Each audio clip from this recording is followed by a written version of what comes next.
within the Republican Party, the highest poll numbers, I think it's, well, they have 90, they have 92, and they have 93%. The highest poll numbers ever. Is that crazy? I actually asked them. I said, did they do polling when Honest Abe Lincoln was around? You know what? Nobody's been able to give me that answer, but I'm assuming they did, okay? So we can say we're beating Honest Abe. I'm assuming they did, so we can say we beat Honest Abe. President Trump tonight touting hypothetical poll numbers to his cheering supporters in Indiana. Trump steered clear of the mounting reports that his West Wing is in chaos. Just this past week saw renewed questions about Jeff Sessions' future and the impending departure of that man on the right side of your screen, the top White House attorney. During that morning tweet storm today, the president declared that the fake news media has it purposely so wrong. He writes, they love to portray chaos in the White House when they know that chaos doesn't exist. Just a smooth running machine with changing parts. But tonight, the Associated Press is out with new reporting that says with vacancies abounding in the White House and more departures on the horizon, there is growing concern among Trump allies that the brain drain at the center of the administration could hardly come at a more perilous time. The report cites 9 current and former White House staffers and administration allies who are expressing concerns that the West Wing is simply unprepared for the potential troubles ahead. Joining us now, Jackie Calmes, White House editor for the LA Times D.C. Bureau, and Aaron Blake, senior political reporter at the Washington Post. Thank you to both of you for being here tonight. Jackie, let's begin with you. It's hard for some people to believe that the White House is unprepared. It's been no surprise the things that are on the horizon, and the likelihood of the Democrats taking the House in November only exaggerates or amplifies the chances of investigations and subpoenas. Why are they unprepared? Well, they're constantly reacting, as we are in our own way, to the things that the president does that they weren't expecting, like announcing this week that Don McGahn is going to be leaving soon. I mean, that's something that's expected privately, that will happen eventually, but you didn't expect the president to be announcing it, unbeknownst to them or Don McGahn.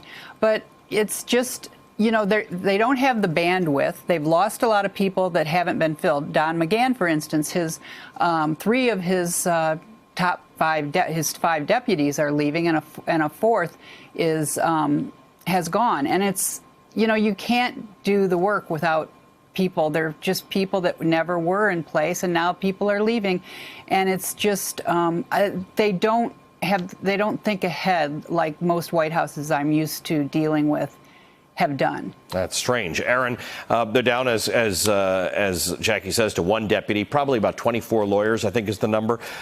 Usually they need 34 to 40 to operate. During Bill Clinton's time when he was facing his impeachment, I think they had up to 60. Last night I asked Richard Painter, what's the issue when it comes to lawyers and listening to their advice in the White House? This is what he told me.